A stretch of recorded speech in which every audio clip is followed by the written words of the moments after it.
عرب شریف میں 1922 تک ترکی کی حکومت تھی جسے خلافت عثمانیہ کے نام سے جانا جاتا تھا۔ 1922 سے پہلے سعودی عرب کا نام سعودی عرب نہیں بلکہ حجاز مقدس تھا۔ خلافت عثمانیہ دنیا کے 3 براعظموں پر 623 سال 1299 سے لے کر 1922 تک قائم رہی۔ جب بھی دنیا میں مسلمانوں پر ظلم و ستم ہوتا تھا تو ترکی حکومت اس کا منہ توڑ جواب دیتی۔ امریکہ، برطانیہ، یورپین، نصرانی اور یہودیوں کو اگر سب سے زیادہ خوف تھا تو وہ خلافت عثمانیہ کی حکومت سے تھا۔ امریکہ، یورپ جیسوں کو معلوم تھا کہ جب تک خلافت عثمانیہ ہے ہم مسلمانوں کا کچھ بھی نہیں بگاڑ سکتے۔ امریکہ، یورپ نے خلافت عثمانیہ کو ختم کرنے کی سازش شروع کر دی۔ 19ویں صدی میں سلطنت عثمانیہ اور روس کے درمیان بہت سی جنگیں ہوتی آئیں، چونکہ مکہ اور مدینہ مسلمانوں کے نزدیک قابل احترام تھا، اسی لیے سب سے پہلے فتنہ وہی سے شروع کروایا گیا۔ امریکہ، یورپ نے سب سے پہلے ایک شخص کو کھڑا کیا جو کرسچن تھا۔ وہ ایسی عربی زبان بولتا تھا کہ کسی کو اس پر شک نہیں ہوا کہ یہ کرسچن ہے۔ اس نے عرب کے لوگوں کو خلافت عثمانیہ کے خلاف یہ کہہ کر گمراہ کرنے کی ناکام کوشش کی کہ تم عربی ہو اور یہ ترکی اجمی ہیں، ہم اجمیوں کی حکومت کو کیسے برداشت کر رہے ہیں۔ وہاں پر لوگوں نے اس کی ایک بھی نہ مانی۔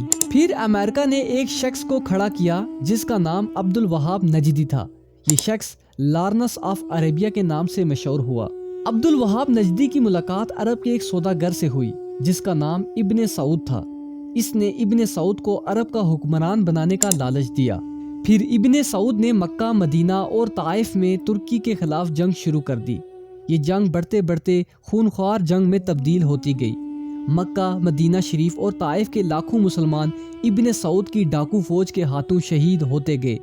جب ترکی نے دیکھا کہ ابن سعود ہمیں عرب سے نکالنے اور خود عرب پر حکومت کرنے کے لیے مکہ، مدینہ شریف اور طائف کے بے قصور مسلمانوں کو شہید کر رہا ہے، تب ترکی نے عالمی طور پر یہ اعلان کر دیا تھا کہ ہم اس پاک سرزمین پر قتل و غارت پسند نہیں کرتے۔ اس وجہ سے خلافت عثمانیہ کو ختم کر دیا گیا، جس کی وجہ سے 40 نئے ممالک وجود میں آئے۔ پھر عرب کے مسلمانوں کا زوال شروع ہوا۔ حجاز مقدس 1400 سال کی تاریخ میں پہلی بار بدلا گیا۔ ابن سعود نے حجاز مقدس کا نام اپنے نام پر سعودیہ رکھ دیا، اور اس فتنے کا ذکر احادیث میں بھی ملتا ہے، اور اسی وجہ سے سرکار دو عالم صلی اللہ علیہ وآلہ وسلم نے سعودی عرب کے شہر نجد کے بارے میں دعا نہیں فرمائی تھی۔ اسی نجد میں ابن الوہاب نجدی پیدا ہوا جس سے انگریزوں نے ایک نئے مذہب کی بنیاد ڈلوائی، اور یہی شہر مسلمہ کذاب کا جائے پیدائش بھی ہے۔ لیکن دنیا بھر کے مسلمانوں کی آنکھوں میں دھول جھونکنے کے لیے انگریزوں نے اس نجد شہر کا نام بھی تبدیل کر کے ریاض رکھ دیا، جو آج کل سعودیہ کا دارالحکومت ہے۔ جنت البقیع اور جنت المعلی میں صحابہ رضوان اللہ اجمعین اور اہل بیت علیہ السلام کے مزارات پر بلڈوزر چلایا گیا اور تمام قبروں کی بے حرمتی کر کے ان کو ملیا میٹ کر دیا۔ بدقسمتی سے آج بھی کئی بھولے بالے مسلمان انہی قبروں کو سنت کے مطابق سمجھتے ہیں، حالانکہ وہ 1922 سے پہلے وہ بالکل بھی ایسی نہ تھی۔ حرم شریف کے جن دروازوں کے نام صحابہ اور اہل بیت کے نام پر تھے، ان کا نام آل سعود کے نام پر رکھا گیا۔ آپ یہ ساری معلومات انٹرنیٹ کے علاوہ تمام تاریخی کتابوں میں بھی پڑھ سکتے ہیں۔ انگریزوں نے اپنی اسی سازش کی کامیابی پر 1962 میں ہالی ووڈ نے لارنس آف عربیہ کے نام سے فلم ریلیز کی، جو بہت زیادہ بار دیکھی جا چکی ہے۔ یہود و نصارہ کو عرب میں آنے کی اجازت مل گئی۔ جس دن ابن سعود عرب کا بادشاہ بنا اس دن ایک جشن ہوا۔ اس جشن میں امریکہ، برطانیہ اور دوسرے ملکوں کے پرائم منسٹر ابن سعود کو مبارکباد دینے پہنچ گئے۔ جس عرب کے نام سے یہود و نصارہ کانپتے تھے وہ سعودیہ امریکہ کے اشارے پر ناچنے لگا، اور آج بھی ناچ رہا ہے۔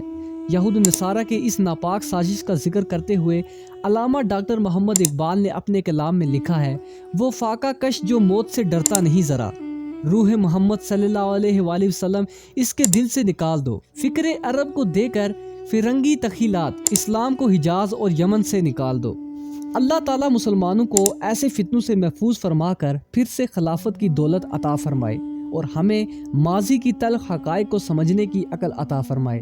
امید کرتا ہوں آپ کو یہ ویڈیو بھی ضرور پسند آئی ہوگی۔ ویڈیو پسند آئے تو ویڈیو کو لائک اور شیئر ضرور کر دیجیے گا، اور حسین انفو کو سبسکرائب کرنا نہ بھولیے گا۔ ملتے ہیں کسی اگلی ویڈیو میں۔ خدا حافظ۔